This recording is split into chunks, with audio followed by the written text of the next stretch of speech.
Alors, le message de ce soir, c'est vraiment, j'aime de fois appeler ça des one-shot, vraiment un petit message court, mais boum. Ok, petit message comme ça, une petite pensée encourageante. Alors, ça sera pas dans dans l'idée du parler en langue, ni dans le message sur comme j'avais dit, les mercredis christocentriques, même si on reste dans les mercredis christocentriques. Mais je laisse la suite du message sur l'héritage du chrétien à Rodrigo qui va apporter sa pensée dans ce grand thème de l'héritage la semaine prochaine. Ça va, Marie-Josée? Ça va. La semaine prochaine où il va apporter cette pensée sur l'héritage ça sera sous le grand même thème, mais ça va faire la suite du message apporté, et puis moi je continuerai par la suite toujours avec ces mercredis christocentriques. Alors aujourd'hui j'aimerais juste essayer de nous emmener dans une idée, dans une réflexion, et qu'on puisse se poser la question tous ensemble et qu'on y réponde, mais aussi qu'on soit encouragé. Matthieu chapitre 8 à partir du verset 5. Alors j'aime bien dans ma Bible, Matthieu chapitre 8, Matthieu chapitre 8, 9 et 10, on a un condensé, c'est pratiquement une section où Matthieu relate que les miracles de Jésus. Ok, Matthieu chapitre 8, 9 et 10, on n'a vraiment qu'une section où c'est comme si Matthieu il a concentré dans son évangile une grande partie des miracles de Christ, et vous avez pratiquement que des miracles, des œuvres de guérison, ok? Et on retrouve du coup dans le chapitre 9 cette phrase intéressante que Jésus dit, où on peut le voir comme un constat. Le Seigneur fait un constat et il dit une chose. Matthieu 9, 35, Jésus dit, il parcourait tous les villages. C'est plutôt Matthieu qui parle. Jésus parcourait les villes et les villages. Il enseignait dans les synagogues. Il prêchait l'évangile du royaume. Il guérissait toute maladie et toute infirmité. Et à la vue des foules, il en eut compassion, car elles étaient lassées et abattues comme des brebis qui n'ont pas de berger. Et c'est comme si le Seigneur a tellement travaillé et là, il se rend compte. Ok? Mais ce n'est pas mon propos.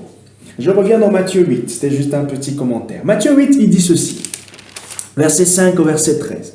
C'est une histoire de guérison, comme je le disais, l'histoire du centenier, une histoire, je crois, qui est pratiquement la même que celui qui est dans Jean.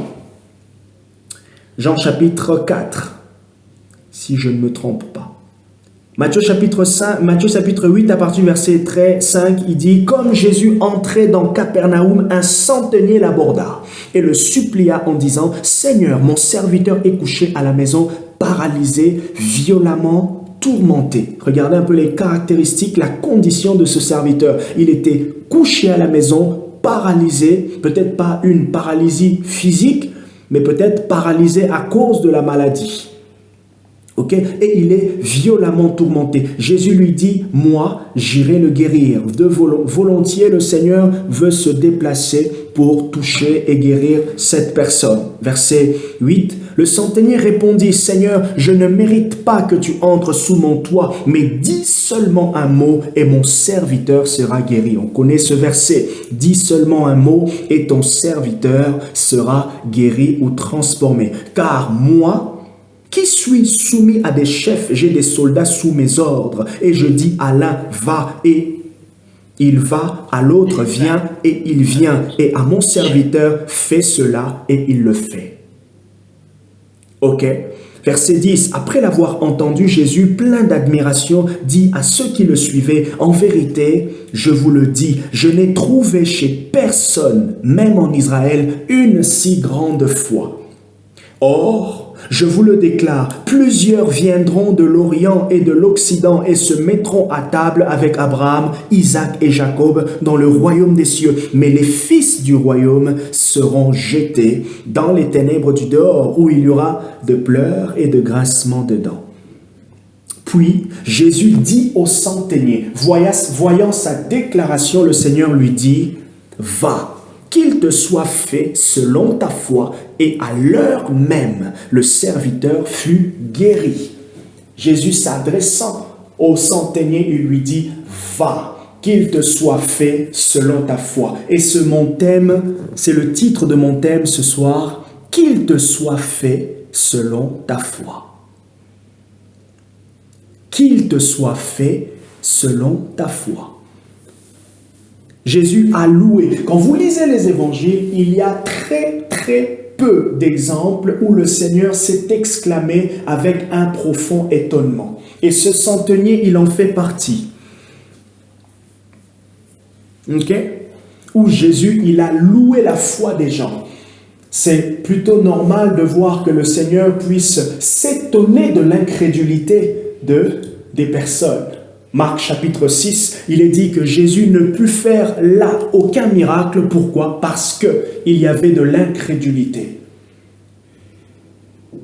À chaque fois que Dieu se manifeste de manière puissante, rassurez-vous, il n'y a pas que l'onction de l'homme de Dieu. Il y a aussi la soif des personnes qui veulent voir Dieu.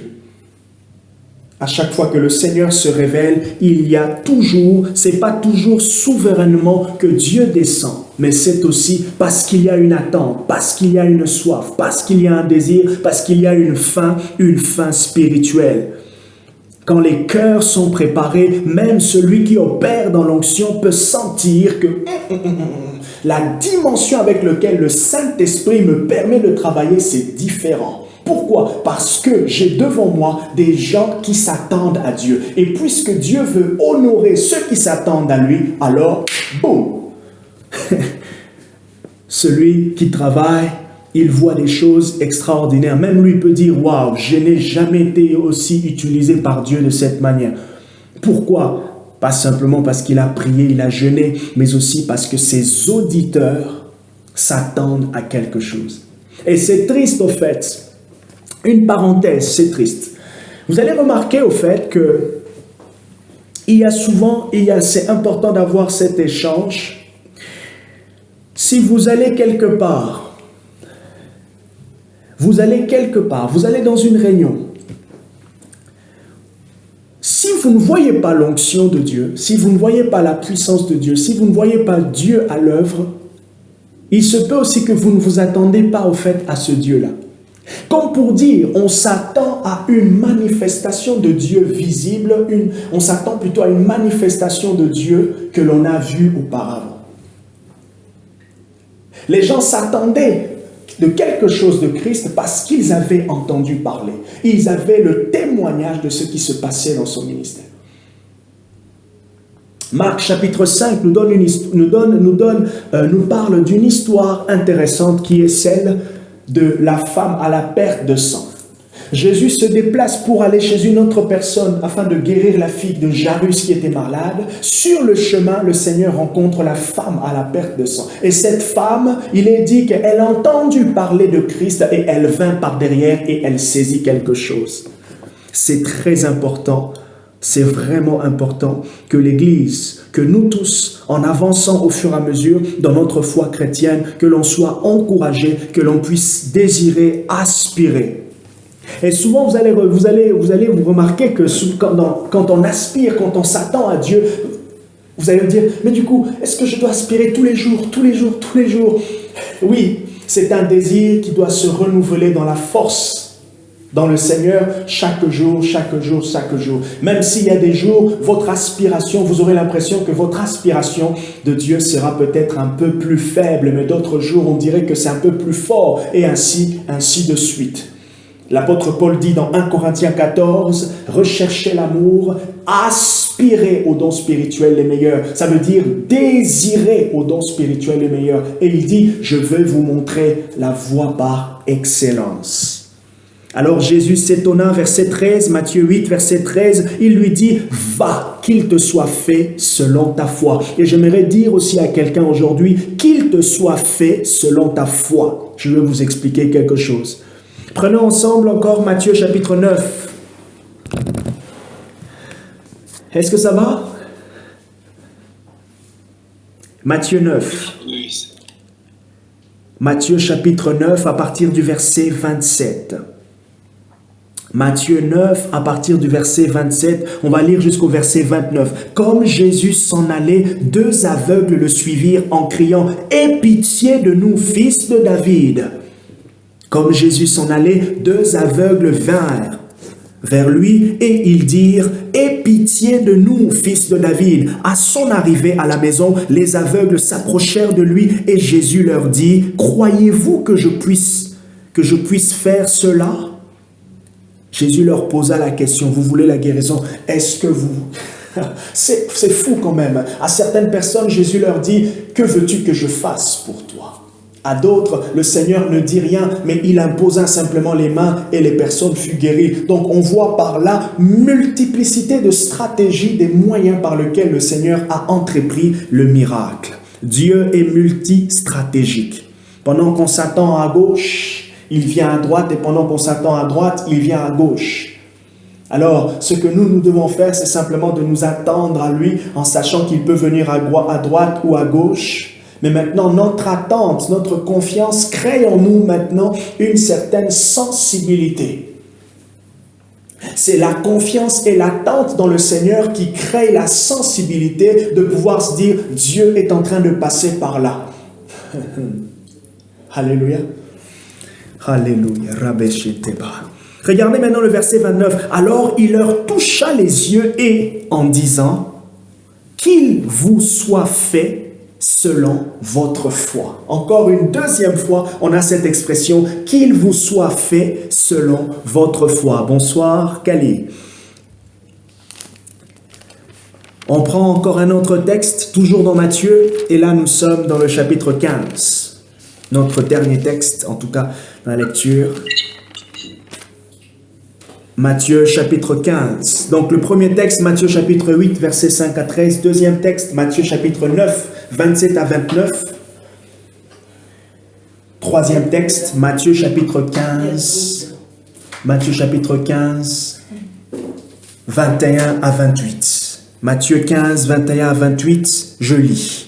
Jésus partit de là et se retira dans le territoire de Tyr et de Sidon. Une femme cananéenne qui venait de ces contrées lui cria « Aie pitié de moi, Seigneur, fils de David, ma fille est cruellement tourmentée par le démon. » Il ne lui répondit pas un mot. Ses disciples s'approchèrent et lui demandèrent « Renvoie-la, car elle crie derrière nous. » Waouh! Il répondit, je n'ai pas été envoyé, je n'ai été envoyé qu'aux brebis perdues de la maison d'Israël. Mais elle vint se prosterner devant lui en disant, Seigneur, viens à mon secours. Elle a insisté. Luc chapitre 18, versets 1 à 8, Jésus donna une parabole pour montrer qu'il faut toujours prier et ne jamais se relâcher. Et plus loin, Jésus dit, à combien plus forte raison le Père de gloire n'interviendra-t-il pas à ses enfants qui crient à lui jour et nuit? Pourquoi? Parce que ceux qui crient à lui ne crient pas qu'une seule fois, ils ont la persévérance. Dans l'enseignement que Jésus voulait donner de la prière, c'était la persévérance. Et on voit aussi dans ce texte que c'est la persévérance de cette femme qui fit arrêter Jésus. Regardez le verset 26. Il répondit, « Il n'est pas bien de prendre le pain des enfants et de le jeter aux petits chiens. » Jésus s'adresse maintenant à cette femme. Au début, il n'a pas pris soin de l'entendre, mais après, puisqu'elle insistait, il s'est arrêté. Verset 27, « Oui, Seigneur, c'est la femme qui répond à Jésus, « Pourtant, les petits chiens mangent les miettes qui tombent de la table de leur maître. » Alors Jésus lui dit, « Ô femme, ta foi est grande, comme pour dire ta persévérance est grande, qu'il te soit fait comme tu le veux. » Oh! Waouh! Vraiment, je vous invite à souligner ces 3 textes et ces 3 expressions, « Qu'il te soit fait comme tu le veux. » La femme a dit à Jésus, même les chiens mangent ce qui tombe. Ok, c'est vrai, je ne suis pas appelé à manger sur la table, il n'y a pas de problème. Mais donne-moi même les miettes qui tombent de la table. Wow. qu'il te soit fait comme tu le veux, et à l'heure même, oh, ça me rappelle quelque chose, à l'heure même, la fille fut guérie. Waouh! Qu'il te soit fait comme tu le veux. Vous allez me poser la question, qu'est-ce que cette expression veut dire? Je vous donne 7 choses. Plutôt 6 choses concernant cette expression. Premièrement, quand le Seigneur veut dire qu'il te soit fait selon ta foi, le Seigneur, on peut le dire aussi, on peut le traduire comme de cette manière, qu'il te soit fait selon la mesure de ta foi. Or, nous savons, Hébreux chapitre 11, verset 1, or la foi est une ferme assurance des choses qu'on espère, une démonstration de celles qu'on ne voit pas. Que voulait dire Jésus? Qu'il te soit fait selon l'assurance qui t'a emmené à me voir. Qu'il te soit fait. En gros, obtiens les résultats que tu attendais. Laissez-moi vous dire, mes bien-aimés, dans les choses spirituelles, comme je le disais tout à l'heure, il y a bien sûr la souveraineté de Dieu, mais il y a toujours, je ne sais pas si je veux appeler ça un mystère, mais dans le domaine de la foi, surtout quand on est chrétien, il y a toujours un concours où Dieu opère, mais aussi la foi de la personne opère.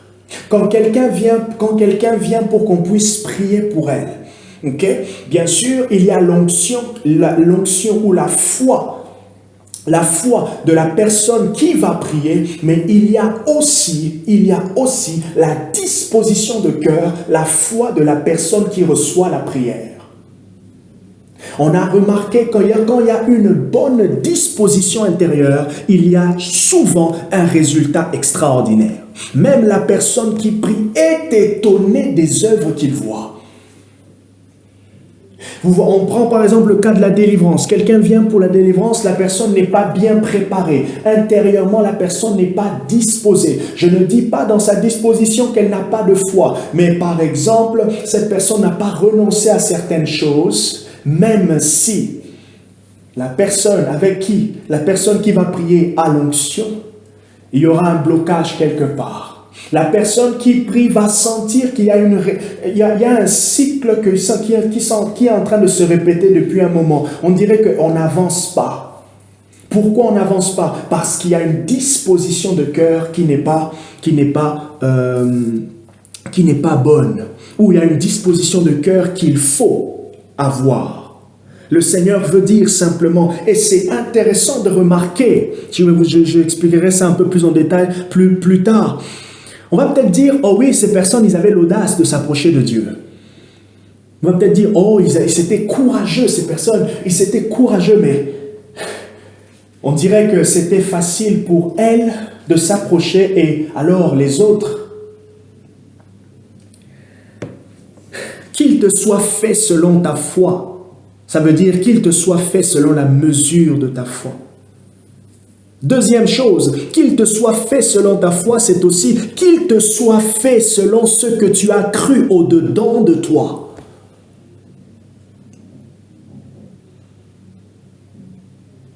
C'est pour cela que je vous ai dit tout à l'heure, on va venir avec notre courage. Pourquoi? Parce qu'on sait que Dieu est disponible. La foi est un muscle. La foi est un muscle qui se construit. La foi est un muscle. La foi est un muscle qui est appelé à grandir, et elle grandit à chaque fois qu'elle est exercée. Et il faut des situations pour l'exercer. Ce que Jésus voulait dire aussi, troisièmement, quand il dit qu'il te soit fait selon ta foi, il voulait dire aussi qu'il te soit fait selon l'assurance de ce que tu as cru obtenir de moi. Est-ce que vous me saisissez?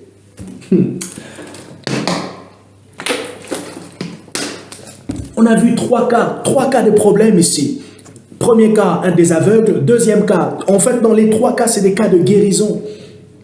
Troisième cas, pour ce Matthieu chapitre 15, la personne était tourmentée des démons. Premièrement, Jésus n'écoutait pas cette femme. Elle a insisté. Et elle a dit à Jésus, écoute, je veux manger même les miettes. degré de foi. En gros, pour dire, donne-moi ce que tu as. Qu'est-ce que tu as? Même si c'est insignifiant, je sais que derrière l'insignifiant, derrière la petitesse de ce que tu vas me donner, il y aura quelque chose pour moi. Je reprends. Qu'il te soit fait selon ta foi. Premièrement, ça peut dire aussi qu'il te soit fait selon la mesure de ta foi. Deuxièmement, ça veut dire aussi qu'il te soit fait selon ce que tu as cru au-dedans de toi. Troisièmement, ça veut dire aussi qu'il te soit fait selon l'assurance de ce que tu as cru obtenir de moi. Ça veut dire Jésus. Ces personnes s'approchaient avec une certaine assurance. Et ils l'ont démontré. Ils sont allés même à proposer des solutions à Jésus face à cette adversité apparente. Je dis bien adversité ou difficulté apparente.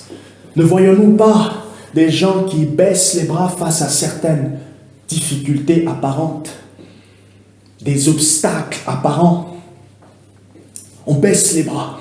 On se dit, oh ben écoute, on va passer dans un plan B. Mais les choses spirituelles demandent la persévérance. Les choses spirituelles demandent la persévérance. Avancer demande la persévérance. La persévérance, la persévérance. Quatrième chose, qu'il te soit fait selon ta foi signifie aussi qu'il te soit fait selon ce que tu as vu en moi. Ces personnes avaient vu quelque chose en Jésus, voilà pourquoi ils se sont approchés. Ils ont vu le salut, ils ont vu le Sauveur, ils ont vu la solution, ils ont vu le dernier rempart. Il n'y en avait pas un autre. Ils ont vu le plan A, il n'y avait pas un plan B. S'approchant de Jésus, il n'y avait que lui d'abord.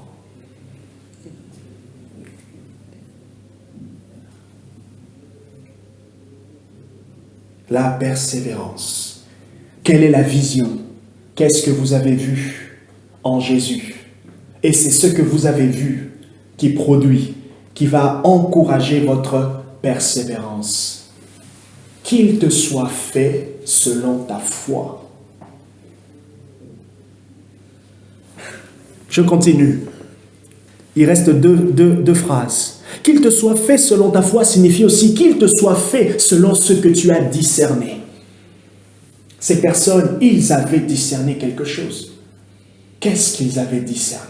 Ils avaient discerné le Sauveur. Ils avaient discerné le Messie. Ils avaient discerné ce que les autres n'avaient pas discerné. Or, discerner dans la Bible, c'est comprendre. Discerner veut dire que spirituellement, il y a quelque chose qui s'est ouvert. Voilà pourquoi je me suis adressé à lui. Voilà pourquoi je suis allé vers lui.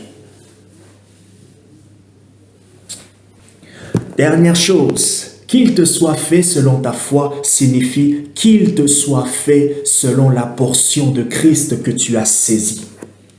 Quelle est la portion de Jésus que vous avez saisie? Et Jésus vous dit, cette portion que tu as saisie, qu'il te soit fait selon elle. La foi est une ferme assurance de choses qu'on espère. J'ai dit tout à l'heure que la foi grandit. Souvent, on veut avoir une grande foi, mais la semence de la grande foi, c'est la graine.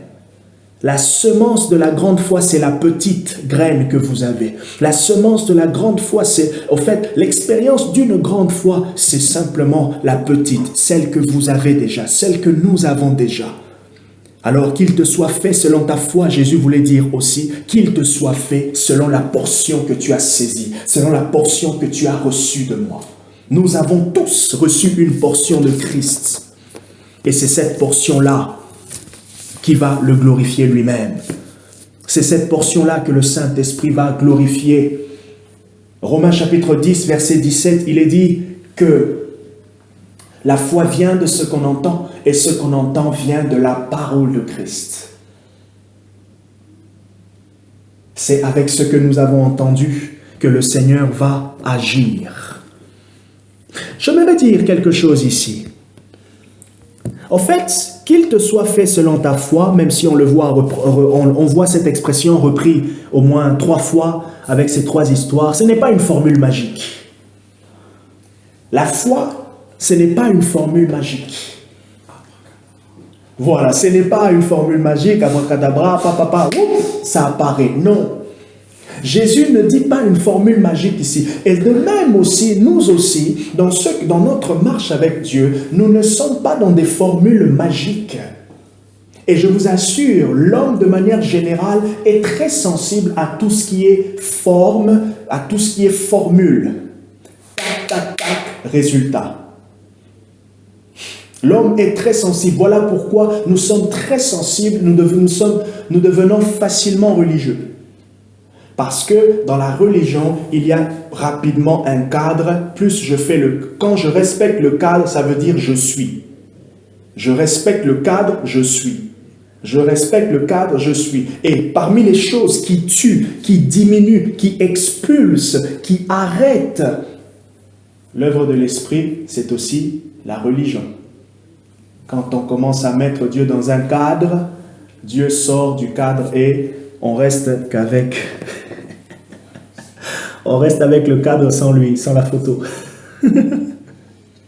Le Seigneur n'est pas en train de donner une formule magique, mais il y a quelque chose d'intéressant et c'est deux choses que j'aimerais vous dire dans cette expression, qu'il te soit fait selon ta foi. Bien sûr, ce n'est pas une formule magique. Mais voilà maintenant ce qui se cache derrière. Voilà maintenant ce que le Saint-Esprit voulait nous montrer derrière cette expression. Première chose, quand le Seigneur dit qu'il te soit fait selon ta foi, il faut voir derrière cette expression, premièrement, une dimension salvifique. Ça veut dire le salut.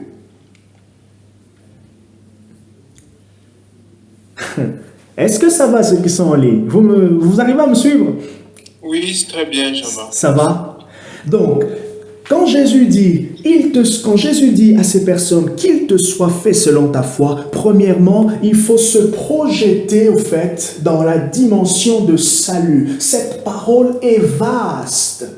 Cette parole veut dire que ces personnes, ils étaient en train de s'adresser à celui qui était l'auteur de leur salut. Ça veut dire que Jésus était en train de transmettre, ou le Saint-Esprit est en train simplement de nous montrer derrière le miraculeux. Alors, je m'arrête là pour dire quelque chose. Voilà maintenant comment en fait on comprend ces histoires. On comprend ces histoires d'abord dans la perspective du miracle au lieu de comprendre d'abord dans la perspective de Christ, le salut.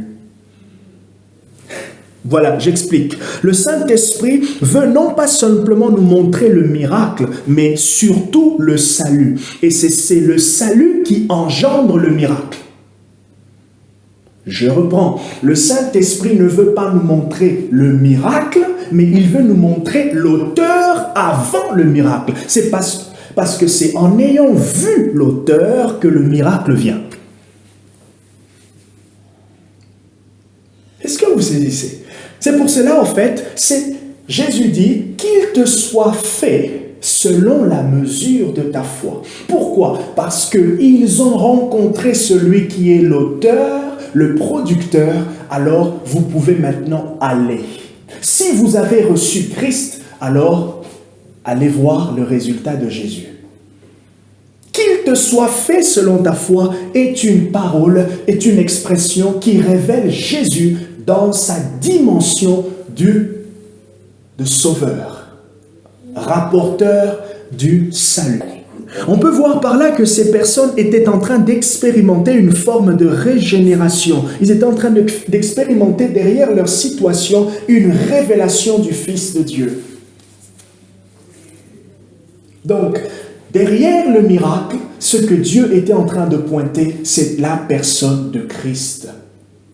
Ce qui parlait, ce n'est pas le miracle, mais c'est Christ, auteur derrière le miracle. Ou faiseur de miracles. Alléluia. Deuxième chose.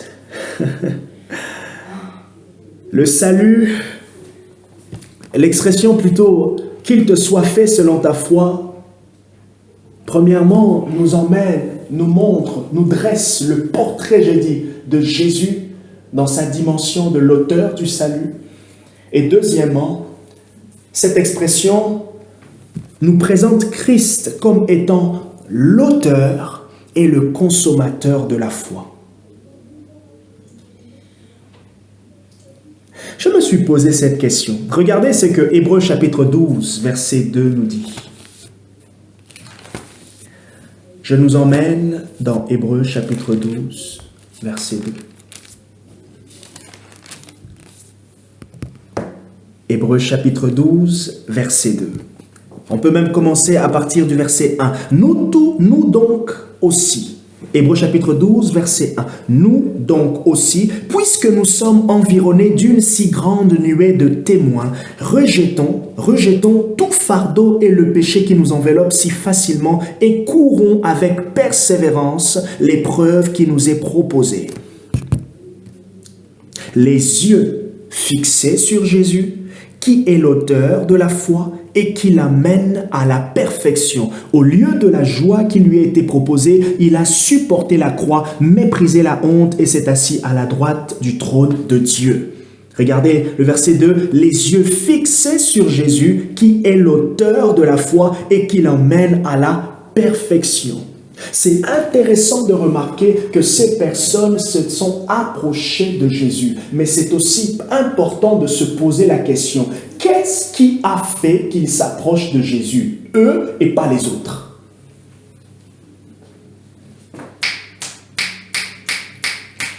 Je sais comment on va répondre. On va se dire parce qu'ils ont eu le courage. On va se dire parce qu'ils ont eu l'audace. On va se dire, mais écoute, ils ont essayé. Mais pourquoi les autres n'ont pas essayé? Il y a 1 million de personnes, il y a 5 millions, je ne sais pas, 35 millions en Israël, il n'y a que ces personnes-là ou quelques personnes-là qui, avec leurs problèmes, s'approchent de Jésus de cette manière. Non, ça dépasse. Ce n'est pas simplement... Vous imaginez que cette femme dans Matthieu 15, vous croyez qu'elle était la seule à voir sa fille tourmentée par un démon? Vous croyez qu'elle était la seule? Non, il y en avait plusieurs. Je ne suis pas là pour vous parler de l'élection, mais je veux simplement dire quelque chose ici. L'erreur, au fait, serait de ne regarder que le courage et l'audace de ces personnes qui les a conduits plutôt à aller vers Jésus. Mais ce qui est intéressant, c'est de comprendre, en fait, que, puisque la Bible dit Christ est l'auteur et le consommateur de la foi, ces personnes ont été attirées. Elles ont été attirées par Dieu. Il y a bien sûr, comme ce sursaut d'audace de ces personnes, mais aussi, au fait, il y a ce mouvement spirituel venant de la part de Dieu et emmenant ces personnes vers Christ. C'est pour cela que j'ai dit, premièrement, il faut voir la portée salvifique, la portée du salut, et deuxièmement, il faut voir Christ comme étant l'auteur et le consommateur. Comme la Bible dit ici dans Hébreux, les yeux étant fixés sur Jésus. Donc, ce que Dieu nous enseignait là, il pointait le doigt sur le Fils bien-aimé. Luc chapitre 4, à partir du verset, plutôt Luc chapitre 3, à partir du verset 20 à 21, le Seigneur dit, « Voici mon Fils bien-aimé, écoutez-le. » Ces personnes ont été attirées vers Christ. Voilà pourquoi Christ pouvait leur dire qu'il vous soit fait selon votre foi. Mon Père vous a ouvert les yeux sur moi. Voilà pourquoi vous pouvez expérimenter ce que vous avez vu. Puisque Dieu, par le Saint-Esprit, vous a attiré à moi, voilà pourquoi allez-y. La personne est guérie. C'est pour cela que j'ai dit tout à l'heure, cette expression veut dire aussi ce que vous avez vu en moi. Vous allez l'expérimenter. Alors, qu'est-ce que vous avez vu en Jésus auquel il peut vous dire qu'il te soit fait selon ta foi? Qu'est-ce que vous avez vu? en Jésus, auquel il peut nous dire qu'il te soit fait selon ta foi. Nombre chapitre 11 nous parle de l'histoire, Nombre 21 nous parle de l'agneau qui a été, du serpent d'airain qui a été élevé. Il est dit, toute personne qui était mordue par le serpent d'airain et qui fixait son regard vers le serpent d'airain qui était élevé, c'était juste un symbole, une statue, serpent d'airain, mais la Bible dit que c'était l'image, c'était un type de Christ. Et l'apôtre Jean le dit dans son évangile, le chapitre 3, le verset 14 à 15, il dit « De même que Moïse éleva le serpent, de même aussi que le Fils de l'homme doit être levé. » Et là, il prophétisait déjà sur la croix de Christ. Et Pierre, Actes chapitre 4, verset 12, il dit ceci, « Il n'y a de salut en aucun autre nom, si ce n'est le nom de Jésus. » Qu'il te soit fait selon ta foi. Qu'il vous soit fait selon votre foi. Ainsi, j'aimerais dire même ce samedi, j'aimerais dire dans un domaine particulier de notre vie, de votre vie, qu'il vous soit fait selon votre foi. Alors posez-vous la question, qu'est-ce que j'ai vu de Jésus pour que j'expérimente cela? Qu'est-ce que le Saint-Esprit m'a montré? La foi vient de ce qu'on entend. Entendre, ce n'est pas simplement entendre de manière avec les oreilles. On entend aussi avec les yeux. On entend aussi avec les yeux. Qu'est-ce que vous avez vu? Et là, je suis dans un langage spirituel. Qu'est-ce que le Saint-Esprit a chuchoté pendant que vous lisez la parole, pendant que vous écoutez les chansons, pendant que vous jeûnez? Qu'est-ce que Christ? Quelle est la révélation de Jésus? Quelle est l'image de Jésus? Qu'est-ce que le Saint-Esprit a chuchoté dans votre cœur? Je suis sûr et certain, que cette femme à la perte des sangs avait reçu un entendement. Le Saint-Esprit avait chuchoté quelque chose dans son oreille pour qu'elle vienne avec cette audace. Et généralement, je vous assure, c'est ce que nous avons entendu qui produit, qui permet l'audace. Ce n'est pas le contraire. Personne ne va produire, ne va être audacieux pour... Non. Il n'y a pas l'audace avant qu'il y ait une œuvre intérieure de l'esprit. Il n'y a pas. Mécanisme de la foi, non, ça n'existe pas. Ça n'existe pas. Il y a toujours un engagement. Il y a comme au fait un ébranlement spirituellement qui se passe. Il y a comme une vision. Il y a comme un déclic. Et ce déclic-là, la personne dit « Yes, je veux le faire ». Prends ton lit et marche. La personne se lève. Non. Waouh, qu'il te soit fait selon ta foi. Et ma prière est que le Saint-Esprit crée ce déclic en nous. Ma prière est que ce que nous avons déjà soit ranimé, soit ranimé, revivifié, revigoré, afin que le Jésus que nous connaissons produise les œuvres. Jean chapitre 16, verset 14, Jean il dit, parlant du Saint-Esprit, il glorifiera Jésus. Parce qu'il prendra de ce qui est à moi et vous l'annoncera. Le Saint-Esprit va prendre ce que vous connaissez, ce que vous avez de Jésus pour le glorifier et que vos propres yeux le voient glorifié. Que Dieu vous bénisse. Amen. Amen.